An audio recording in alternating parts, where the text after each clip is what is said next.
Welcome back to Sportsline. The nightly installment of the pennant chase takes a back seat to something far more important this night.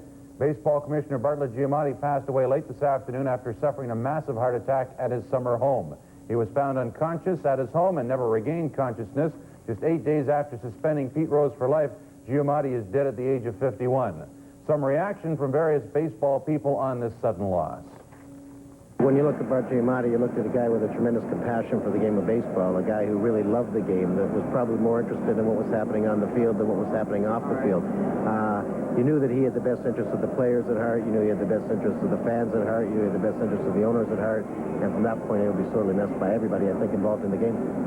I guess the big question now is what happens. Well, I don't know that one, and it's too early to even comment on that. I suppose that the most important thing to do right now is to know that baseball is still in good hands, because Bart Giamatti was a tremendous administrator.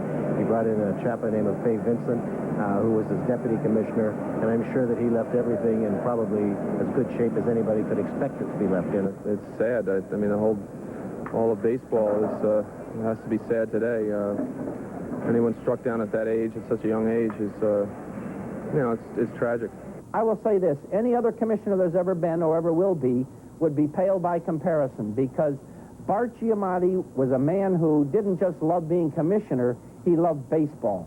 He cared more about the game of baseball than any man I've ever met. I feel sorry that I opposed them, but those were my ideas, and I can't help that.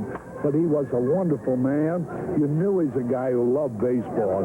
I mean, that came out every time you talked to him. Bart Giamatti was a close friend of mine for many, many years. I do want to pay my respects.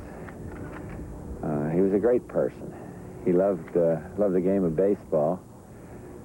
And in a short time, made a real contribution to the game, standing for the highest possible ethical standards. And then, of course, his contribution to higher education in this country is well known. And on top of all that, he was a thoroughly decent human being. Well, as the baseball pennant races turn for home,